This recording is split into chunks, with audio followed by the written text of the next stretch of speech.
right. Hello, everybody. Tanya here. And I have Theresa Nguyen with me. We're going to talk about dragon energy. And I'm really excited to get into that topic because it's something I am not that familiar with. I have heard of it, but excited to hear more about it. So Theresa, thank you for being here. Hi, Tanya. Hi, everyone. Thank you so much for having me. I'm really excited to be here and share with everyone more about dragon energy and what it is and how you can work with it. Yeah. So you have an interesting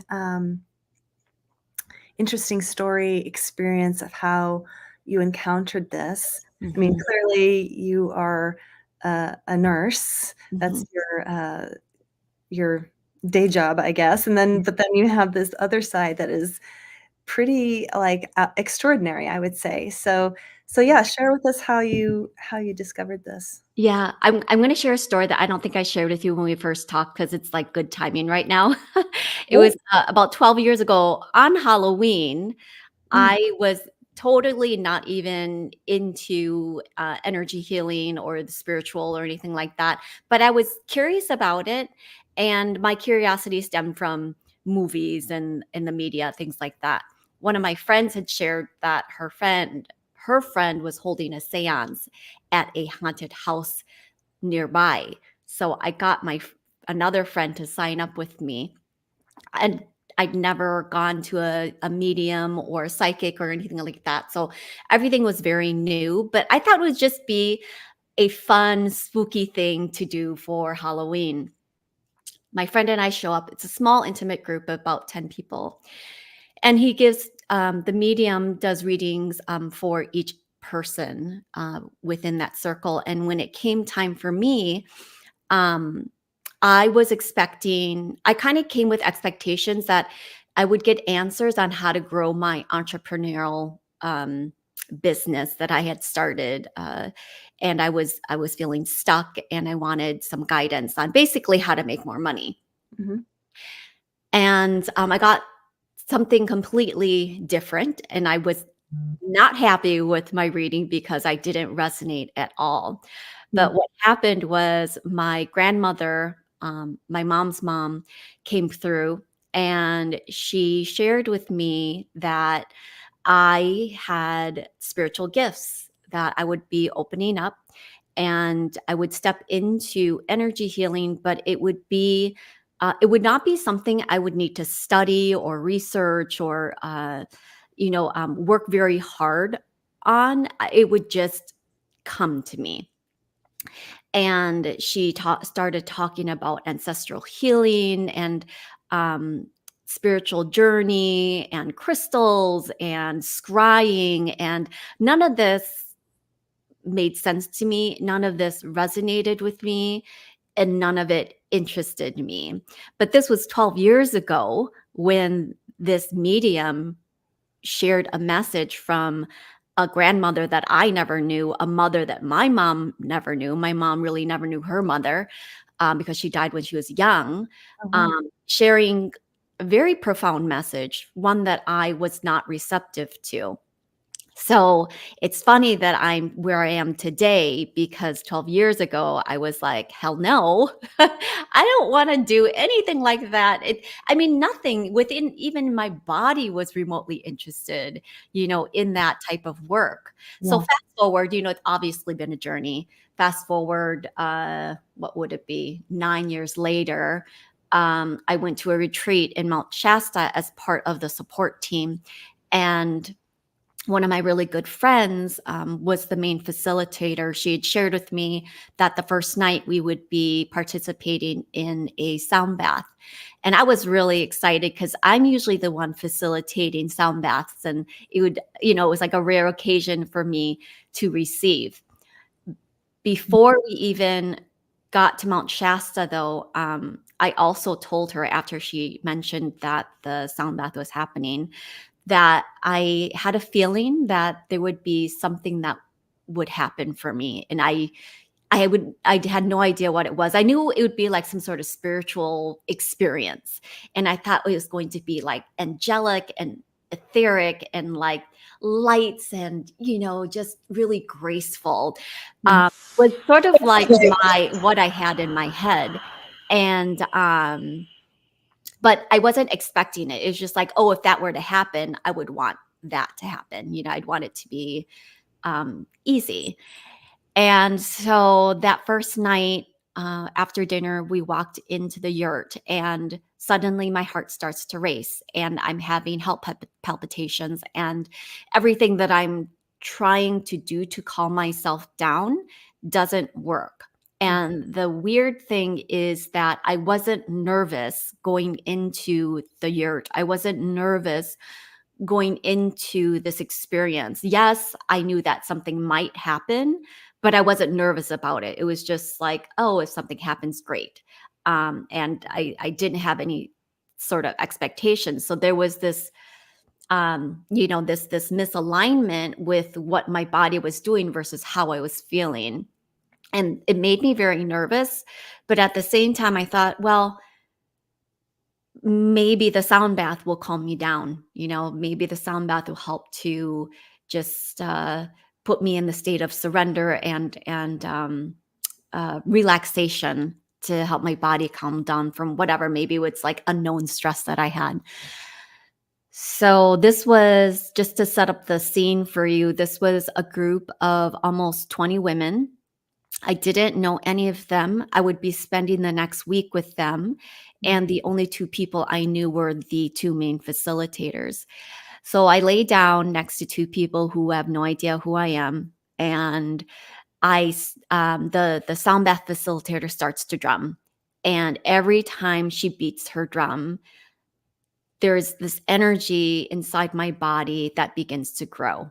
And it grows stronger and stronger, more intense. And I am just holding myself like this. Like I'm literally just constricting myself, trying to hold on to whatever is trying to come out. I did not feel safe for it to come out. There was a lot of sort of you know, worst case scenario events that were going on in my head, all the crazy possibilities. I might go Mm. crazy. What if I get possessed and start killing people? I mean, it's just the extreme thoughts that I'm having because I have no idea what is happening. I just know that there is this very powerful energy that wants to come out, and I am not letting it because I do not feel safe and I do not know what it is, and it doesn't feel familiar to me at all. But it got to the point where I couldn't hold on anymore. It was so big and so strong. It basically overtook my entire body. So I had to surrender. And as soon as I surrendered, I started making these weird noises and sounds with my mouth and throat. I was hissing, my tongue was clicking, I was making guttural noises with my throat. My body starts to convulse. My friend, the facilitator, runs over like immediately because she knows, like, she can hear me. And she lets me know like that I'm safe. And as soon as I know that she's there, I go into complete surrender. I feel safe to just allow this energy to work through me, whatever it is. And about 5 minutes into the experience, I open my eyes and I see dragons flying above me. And that's when I knew that this was dragon energy coming into my body to do whatever it wants to do at that moment. In retrospect, I mean, in that moment, I had no idea what was happening. I'm in my body. I'm completely aware of what's going on. I know what I'm feeling. I know what my mouth and tongue is doing, but I can't control it. And there are no messages. Like I'm not hearing messages or voices of spirit. This is just a complete physical, visceral experience that I'm present in. And I did try to stop it a couple times. And every time I stopped, like the energy would almost like, there was a lot of resistance. So I stopped and then the energy would resist so that I would have to surrender again. And as I got a little bit more comfortable with just surrendering, um, the dragons then began to use my voice to sing with the sound bath facilitators, to Mm. tone with the sound bath facilitators. They were like participating in the healing. And I was, it's like I'm having this conversation with myself in my head as all of this is going on. And I'm like, oh, I've never done anything like that with my voice before, and I'm like, wow, I'm really loud right now. Like all these things that are happening is something I would never intentionally do. I'm very much someone who likes to be in the background. So for me to be so vocal and so loud, and in that moment, I felt like it was very disruptive, uh, because Mhm. it wasn't necessarily like uh, gracefully harmonizing, Uh-huh. necessarily. It was very loud. And I just felt like it was a disruptive type of experience for people, at least in that moment. Yeah. So this all went on for about 45 minutes. But at the 30-minute mark, my friend said, okay, well, they're wrapping up with the sound healing now. And I was like, yeah, the dragons aren't stopping. I told her they're not stopping. And she's like, okay, don't worry about it. They're just really excited because they have never been in a human body before. They're exploring and they're doing healing and they're, activations. And she told me afterwards that as I was, going through my experience, they had channeled through her and told her which chakras to open so that one dragon could leave, which chakras to close as one dragon left, which chakras to open as other dragons came through. And so this wasn't just for them to, mess around in my body. I mean, this was a healing and activation, removing anything that was blocking the way of me eventually becoming this dragon channel, and being able to embody these energies and share the messages and facilitate healing. I Every time I look back, I see different images, and today it's just like the dragons are going through every single chakra, like burning, and I see water and I see ice and I see wind. It's like no wonder my body was reacting the way it was. It wasn't just them, like you're like, trying to figure out what it feels like to be in a human body, but there was work going on too. So it finally ends after I demand that they leave my body. It took a couple times, but I finally said, you need to leave now. Like, I am done. If you don't leave, we're never doing this ever again. And they finally left. Um, and at the end, I really felt like I needed to share with people what happened because it was obvious. To me, it was obvious that I was loud and this wasn't part of the sound bath healing. um, and so I told them that dragons came into my body and I didn't have control of it. But Amy was there. My friend Amy was there and she was holding space for me. And because I felt so safe, I was able to just have that full experience. And what was interesting was about 4 of the women out of the group came up to me afterwards and shared with me that the sounds that I was making, even though they had never heard it before, felt very familiar to them.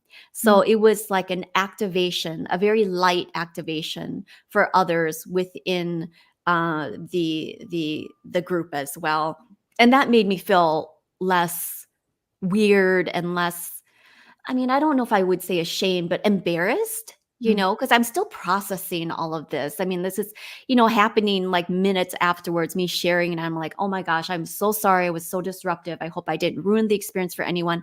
But I needed them to know, like, I couldn't help it, and I couldn't stop it. And also not to scare them, not put any fear, to let them know later, like, that it felt very safe, but that this was a new experience for me as well. And they were all just so um uh open and so receptive and so interested in hearing more about the experience versus what I thought would Mm. happen was rejection Mm. and fear and, maybe they thought I made this up.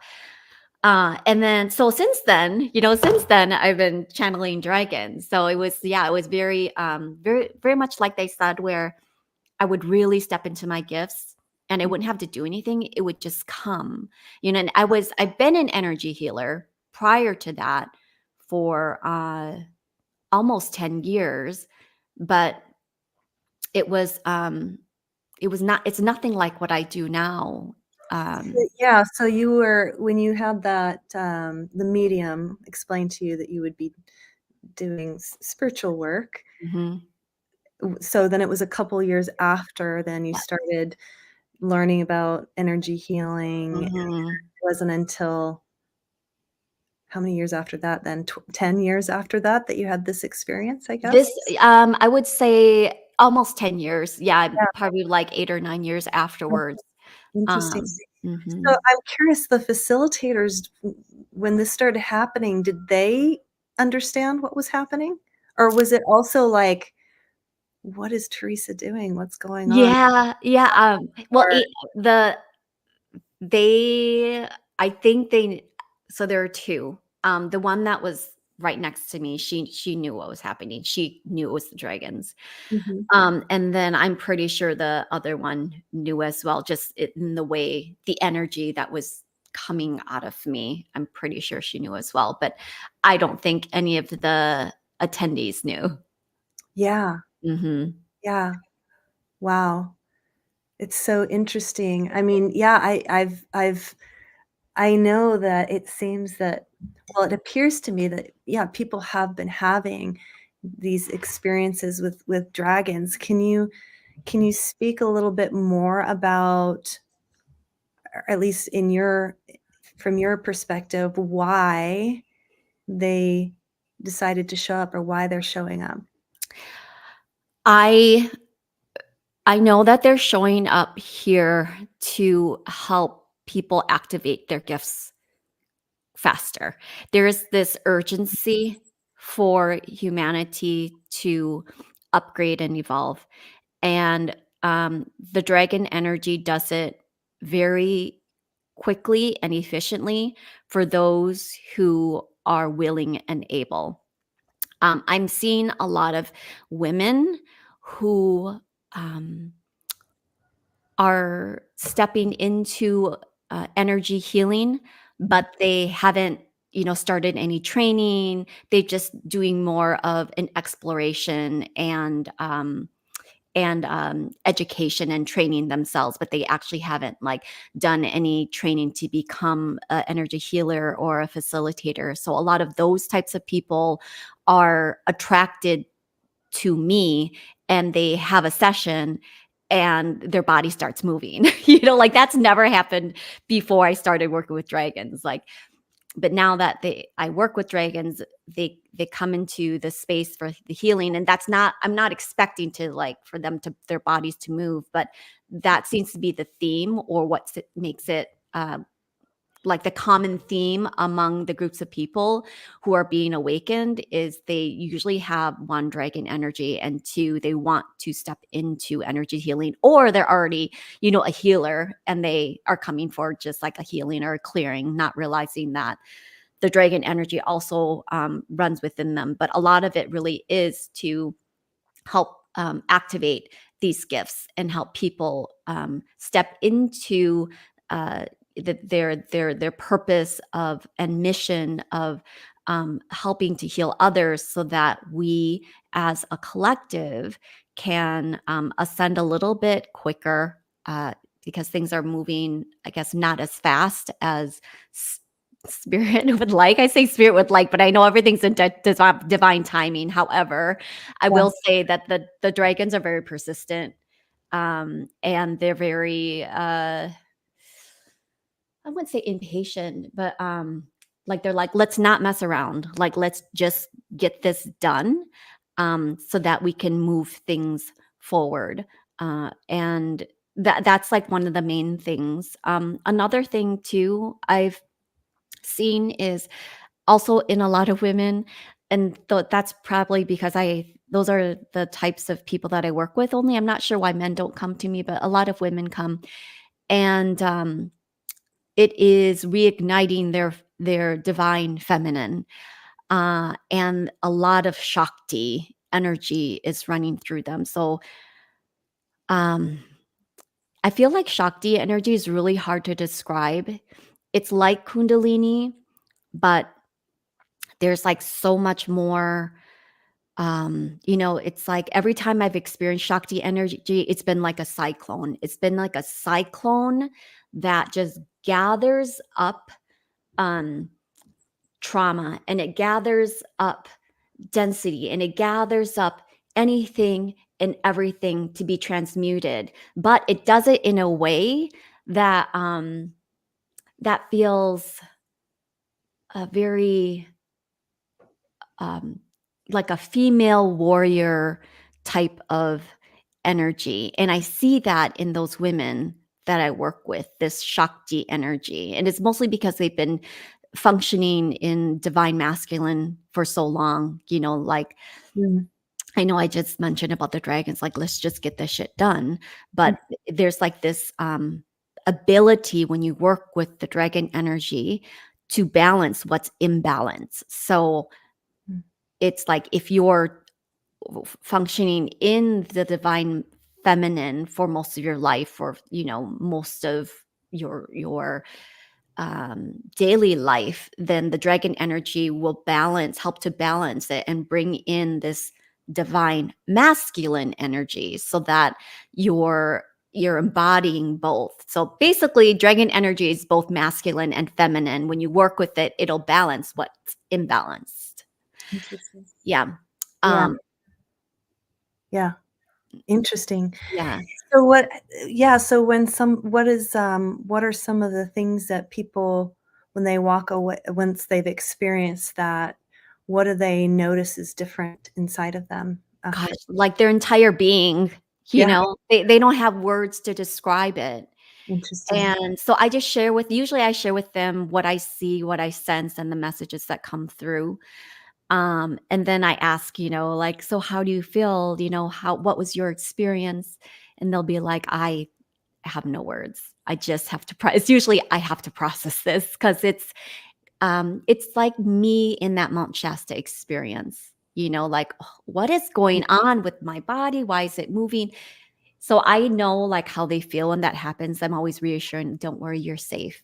This is loving energy. Like, I'm here right next to you. Like, allow this energy to move through, like reassuring them like they're safe to have this energy be within them, work with it. Um, you know, um, Stay as open as they can. I said, surrender, don't resist, surrender, surrender, surrender, so that they can allow that energy to move in the body however it wants to. It does a lot of like back arching Mhm. with the heart opener, so as the energy moves, where it's moving, because they start going like this and their back arches, their head goes back. And so it starts moving up the body and up through the energy centers, Yeah. um, to help clear the energy pathways, for them to be able to receive, to be able to start to work with these gifts, which will start to appear within their life. It's not like they have this and then boom, suddenly all their clear gifts are opened up. It's Mhm. not like that, Mhm. but it is um, what gets the ball rolling. Yeah, Hmm. interesting. And so it's almost like I feel when you describe this, um, it sounds, I'm sure it sounds different but similar in some way to when people do, intense holotropic breath work or whatever, it's like, Oh yeah, yeah. right? There's, Uh-huh.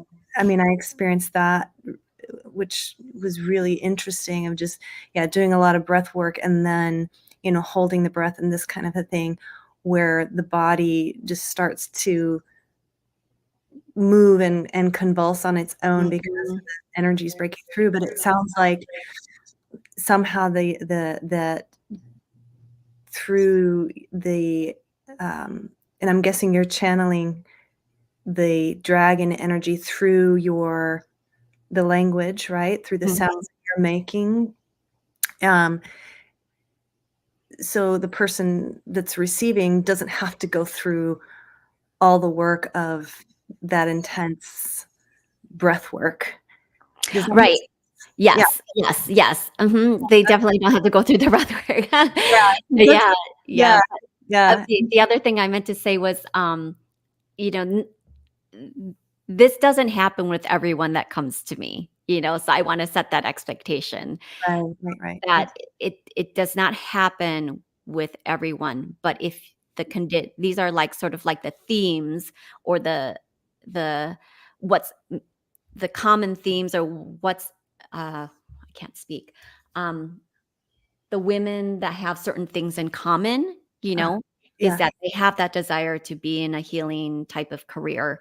I see. They, have explored spirituality, they are, like, really interested in that kind of thing. They're wanting to serve, basically, that is when the dragon energy really starts to move through people, because that's who they're looking for, Wow, and for those who just want a healing, which is just as good, yeah, they may not have as an intense experience, but they may see their dragons. They may still feel, the energy. It's just not going to be as intense where they're moving their body and they're starting to also speak light language and things like that. yeah, They yeah, may yeah. have really powerful experiences and healing. But I just want to set that expectation that it doesn't happen with That's 100% of my sure. clients. Yeah. Right, right. Totally makes a lot of sense.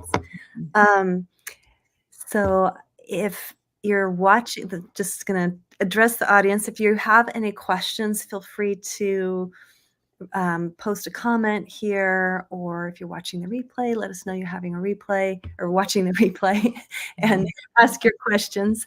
Um, yeah, this is incredible. I mean, I really love that there's I mean, I have to agree. It does feel to me that there is a quickening, um, that there is this we're at this precipice as we're being asked to awaken and move into a more expanded level of consciousness. Like we can't Mhm. keep staying at this one level. And so, yeah, it's really fascinating to me how um, just how varied and yeah, how people's gifts are coming online and that are I just find it really, I mean, it's just so fascinating to me that um, that it just happened. Like it was not like Mhm. you were seeking it Yeah, out. yeah. I mean, did you even, I'm curious, did you ever, working with dragons or dragon energy, anything you'd ever heard of before going into the Mount Shasta experience? Yes. So I knew that I think someone mentioned it to me that there was a lot of dragon energy there. So Oh, that I knew. Yeah. yes, yeah, Yeah. okay. Yeah, interesting. Yeah, I have a friend that lives there and she's brought it up a couple times Mm. in conversation. Mhm. I'm like, "God, it's so Mhm. interesting." Um, is so yeah, so tell us more, how can people work with you? Do you have any current offerings right now that you'd like people to know about? Yeah, so, actually this week, I'm launching a, monthly membership where people can attend live healing sessions, dragon energy healing sessions, and so that, encompasses a lot. It encompasses, the dragon, like, light language. It encompasses, um, uh a sound bath, usually with the archangels is who I bring through. And then in the end, I channel messages from the dragon. So it's timeless guidance and timeless messages for people. So it's not specific necessarily to just this one moment. It's things that you can apply and re-listen to over and over again if you need to at any point in your life. I'm also relaunching my vocal expansion and light language mastery course in mid-November, which is a course that helps you to be able to open up your throat chakra. So if you have any problems or challenges with expression of your truth, expressing of your opinion, of your feelings, of your emotions, of just being visible through speaking, this is a really wonderful course for you to be able to unlock, this chakra, and then also tap into your own soul language, your own light language. And so I teach you how to do that through a proven process. And then also in next year, January 2025, I'm launching a 3-month Dragon Priestess program for energy healers and for those who are wanting to step into uh, becoming an energy healer and working with dragons. Wow, fantastic. Well, sounds Mhm. amazing. Sounds really, really great. So they can find you at here. You can see the banner, Yep. teresawinnspeaks.com. So they'll find all of that on there. Yeah. And you're Mhm. also on Facebook as Teresa Wynn Speaks. Yes, I'm Theresa Wynn Speaks across all social media Oh, platforms. So excellent. it's the same name everywhere you could look. Excellent. Wonderful. Okay. Is there anything else you'd like to say before we close the interview? Yeah, I've been saying this very frequently because it's like the main thing that always seems the main message that always wants to come out and be shared is really use your sense of discernment. There's a lot of, I'll just call it false light out there where people are, what do you call it? Imitating energies that are not of the highest vibration. And so really listen to your heart. Just close your eyes and listen to what your heart says. As you're listening to that particular person speak, or you feel their energy, if your heart isn't expansive, then that energy may not be for you. So, feel for what that energy is telling you within your body so that you can discern who you want to learn from, who the information that you want to absorb, and the type of energy that you want to hold. Yeah. Yeah. Thank you for that. It's an Mhm. important message. Beautiful. Wonderful. Teresa, it's been such an honor, and thank you so much for, yeah, just being bold and sharing your gifts. I mean, this path that you're walking is um, very unique, and yeah, what an amazing journey that you've been on. So, thank you for connecting with all of us and sharing your gifts. Yes, thank It's you so much for holding this platform so that I could yeah, come and be here and be able to share my story. yeah, Yes. absolutely, Mhm. absolutely, wonderful. Okay, everybody. Well, thank you for joining. Thanks for watching the replay. Be sure to like and subscribe. Be sure to check Teresa out, and we'll talk again soon. So, bye for now, everyone.